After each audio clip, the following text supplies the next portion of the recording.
Hello everyone and welcome to the Trade Ideas Live Trading Room recap for Thursday, January the 10th. That's right, Thursday, January the 10th. My name is Barry Anderson, moderator of your trading room. Any questions for me, you can use this email address. This is a link to get into our 100% free trading room. You do not have to be, I'll repeat, do not have to be a member of Trade Ideas to be in our free trading room. I open the room every day at 9 o'clock Eastern. That's when I start to share my screen. Get live on the mic at 9:05 and go up to 3:30 Mondays to Thursdays, up to 3 o'clock on Fridays. This is a link you'll see in the body of the email you're getting. There's a subscription link there with a promo code for 15% off instant savings, and that'll get you 15% off the first month of a standard or premium subscription, or the entire year of a standard or premium subscription. So let me just show you this one, Bed Bath & Beyond. I always want to say Best Buy. So the interesting thing, first of all, let's take a look at XRT. Okay, that's the retail ETF.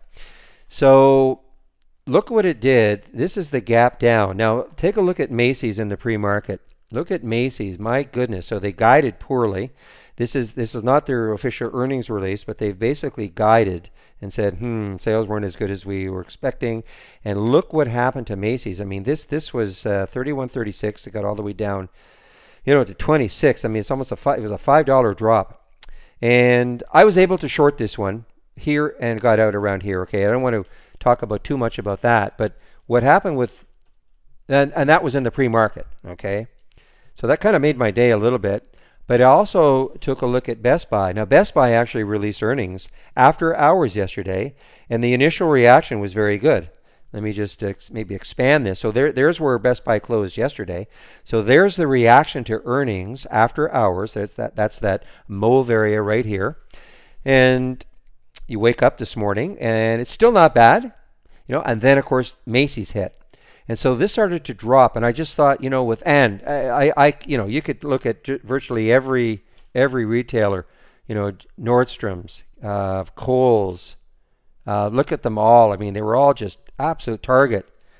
They were all just collapsing. And so I looked at Best Buy, I knew I'd say it. I looked at Bed Bath & Beyond. And I thought, okay, yes, it's an earnings play, and it was, and the reaction to earnings was really good, but I just thought it would succumb to the overall retail sector being down. So bottom line is that I did short it pre-market, made a little bit of money in the pre-market, tried to short it again when the market opened, and lost a little bit. But the interesting thing is that this was also a Holly alert. The Holly alert was at 12.89 with the stop at 13.02, a pretty tight stop. So look what happened. So it popped up. Now, one of the things in Brokerage Plus, what you can do is very quickly, and I'm not saying, we didn't invent this, and a lot of brokerage platforms, I don't know, this would be kind of a hotkey setup, but kind of cool that it's already set up for you, because I know several of the people in the room, they got stopped out because they did do the short from Holly. They got stopped out. You just click on the reverse, and all of a sudden your short position becomes a long position. Now, in this case, look how wonderfully that worked. You would have probably got out, well, you probably would have, if you would have reversed your situation probably in this area right there, 13.05, and it ran all the way up to almost 14. So that, and I'm not saying that they're all going to work like that, but these are all hotkeys that are basically set up. Flatten means you can flatten, get out, take out half, double your position, reverse, limit out. You can just look at all the long plays, all the short plays, and by flatten, I mean, if you had a lot of positions and they were all long, and all of a sudden the market is going against you, and you said, what, get me out of everything. You just highlight them all and hit flatten, and they're gone. So these are basically hotkeys that are already set up for you. But it was pretty cool to hear that poster say, hey, I use the reverse, and it just and it worked beautifully for Best Buy. Best Buy. There's number 2. But look what the market was doing.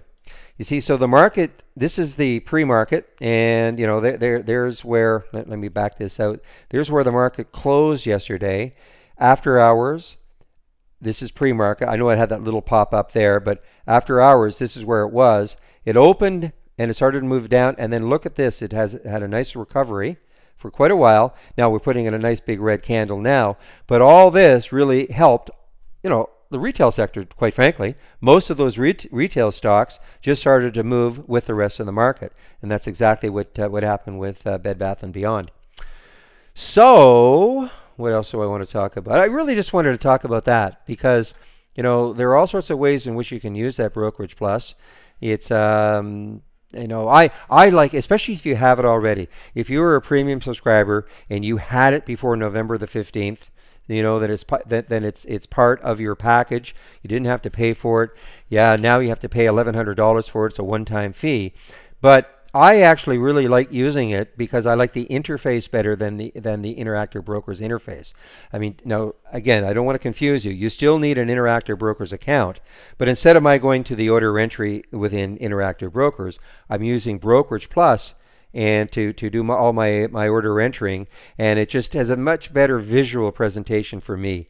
And so that's why I'm using it. So, if you have Interactive Brokers and you had our premium service before November 15th, I would encourage you to start using it because it's a great, it looks good. That's all I can say. And of course, ultimately, if you're into auto trading, you can auto trade, and eventually, the goal is to allow you to auto trade Holly. So that's about it. I just wanted to just point all that out. Again, for me today, this was a rather inconsequential day for most things. The one trade I did miss, unfortunately, was IQ, and this is when I took my break. There was the alert 1779, and I took my break right here. Yeah. Must have taken my break. Oh, I know what happened. There was the alert from Holly, but it didn't break until here, and that's just when I was right in the middle of my break. I wanted to watch this one because I thought it might react a little bit like Billy did yesterday, BILI from Holly. Now, it didn't sustain itself, but man, on that break right there, see, you don't have to you can wait. I mean, people I hate to say it like this, but people get really bent out of shape about, man, I can't get into the Holly alert right at the penny. Well, you know what? Here it was at 1779. It actually dipped down to 1770. It hung around this area for a while. If I had been around, I would have taken this trade right about here. And because it, right at the top of once it broke the tops of these two 15-minute candles, I would have taken that trade right there. And, it would have worked well. Now, would they always work like that? Of course not. But this one certainly would have worked well. Anyway, I just want to get back into the room now, so I want to bring up my capture program. And again, remind you that if you have any questions for me, you can use this email address, link for our free room, subscription link for 15% off. I'm going to open the room tomorrow at 9 o'clock Eastern, so I hope to see you in the trading room tomorrow. Bye-bye.